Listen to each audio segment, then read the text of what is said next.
এই জেসমিন, তোমার জন্য আজকে একটা সুখবর আছে। কি?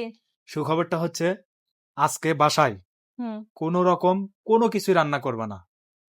আজকে তোমাকে নিয়ে চলে যাব কোথায় জানো? কাচ্চি খাইতে। কাচ্চি খাবো, তেহারি খাবো, আর মোরগ পোলাও খাবো। ঠিক আছে? আজকে কোনো রান্না বান্না করবে না তোমার জন্য। আজকে একদম বাসার কাজ অফ। কি তুমি খুশি হয়েছো না? শুনে খুশি হয়েছি, কিন্তু টাকা যে খরচা হইব এতে কষ্ট লাগতেছে। আরে বাইরে খাইতে গেলে তো টাকা খরচা হইবই। এটা আবার কেমন কথা বললা? শোনো, একটা কথা কই, তুমি একসাথে কয়টা খাবার খাইবে? কতগুলা টাকা চলে যাব। পড়ছে, তুমি মুরগির মাংস নিয়ে আইসো আর পোলার চাল নিয়ে আইসো, আমি রান্না করে দিতেছি। আমার কষ্ট করে খামু, তাও স্বাদ দেখবো এবং কয়টা টাকা বাঁচবো। তুমি এটা কোনো কথা বললা? তোমার হাতের রান্না আর বাহিরে রেস্টুরেন্টের রান্না কি এক হবে বলো? বাহিরের খাবার খাইলে মুখে লাগা থাকবে। আচ্ছা, তাহলে আমি একটা কথা কই, আবার কি তাহলে আমি কথা? আর রান্না করবো না, তুমি বাইরেই খাইও। আমি ভাবলাম যে আজকে তোমাকে সারপ্রাইজ দেবো, রেস্টুরেন্টে নিয়ে যাব, কাচ্চি খাওয়াবো, তেহারি খাওয়াবো, মোরগ পোলাও খাওয়াবো। শোনো, আমরা হলো মধ্যবিত্ত ঘরের সন্তান, তাই না? হ্যাঁ, অবশ্যই। আমাদের কি ওইরকম টাকা পয়সা আছে? না, তা নাই। তাহলে ওগুলা খাইতে কত টাকা খরচ হইব? 3 জন খাইতে গেলে তাও তো 1,000 টাকার মতো লাগবে। 1,000 টাকা লাগবো না? হ্যাঁ, ওই অবশ্যই। 1,000 টাকা দিয়ে যদি বাজার করি, কয়দিন খাওয়া যাবো কত? 1,000 টাকা দিয়ে বাজার করলে তাও তো মোটামুটি 7 দিনই ধরো 7 দিন বা 10 দিন। প্রতিদিন 100 টাকা ধরো। খাওয়া যাবো। তাহলে হুম। আমি কিসের জন্য ওই 1,000 টাকা দিয়ে একদিন খাওয়ার জন্য যাবো, কও? তাই বলে কি এ, মাঝে মধ্যে রেস্টুরেন্টে খাবো না?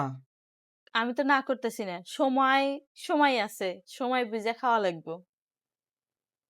তুমি আমাকে আমাকে আরো উৎসাহ দিবে যে এমন একটা বউ পাইছি, তা না? আরো কইতেছাও অন্যান্য বউয়েরা বায়না ধরে, আর আমি তো বায়না ধরি না, এই কারণে টের পাও না। তার মানে কি তুমি যাবা না? না, তোমরা যা খাই এসো গা। মানে তুমি টাকাটা বড় মনে করলা? বড়ই তো, কারণ টাকা ছাড়া দেখা যায় যে কেউ দামও দেয় না। আমি একটা কথা কই, আগেকার মুরব্বীরা একটা কথা বলতো, সময় থাকতে অর্থাৎ বেলা থাকতে চলে যাইও, আর সম্বল থাকতে রাইখা খাইও। আর একটা জিনিস যদি তুমি চাইটা চাইটা খাও, তাহলে অনেকক্ষণ খাওয়া যায়। আর কামড়ায় যদি খাও, অল্পতেই কিন্তু শেষ হয়ে যায়। তো কথাটা মনে রাখো। এখন যদি তুমি কোনো কিছু না গোছাও, শেষ বয়সে তোমার কষ্ট করাই লাগবে। আর এখন যদি তুমি গোছাও, 10 টাকার মধ্যে যদি 2 টাকা খাওয়ার 8 টাকা গোছাও, তাহলে জীবনে কিছু করতে পারবে এবং ভালো চলতে পারবে। বাহ, তোমার এই কথাটা শুনে আমি আসলে মুগ্ধ হইলাম।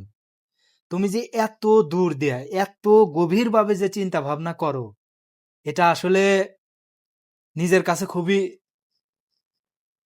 মানে কি বলবো, নিজের কাছে খুবই ভালো লাগলো যে শোনো, তুমি এত গভীর ভাবে চিন্তা করো। আসলে এইভাবে প্রত্যেকটা স্ত্রীর মনে গভীর ভাবে চিন্তা করা উচিত, তাই না? তাহলে মনে হয় সংসারে অভাব অনটন কিছু থাকবে না। শোনো, আর একটা কথা বলি, একজন স্বামী যদি বা একজন পুরুষ মানুষ যদি খুবই অসহায় পড়ে বা কষ্টে থাকে, তখন কিন্তু তার স্ত্রী বেশিরভাগ সাহায্য করে। হয়তো বা সব স্ত্রী করে না, এটা ঠিক, কিন্তু আবার সব মেয়েরাও কিন্তু সমান না, সবাইকে এক সমান ভাবা যাবে না। তবে যাই হোক, তোমার এই চিন্তাধারা আমাকে একদম মুগ্ধ করছে। আবার অনেকে বলবেন এই ভিডিও বানানোর জন্য তেল মারতেছে। না না, আসলে তুমি যে এত গভীর ভাবে চিন্তা করো, এটা আসলে আমি কখনো মানে ভাবিই নাই।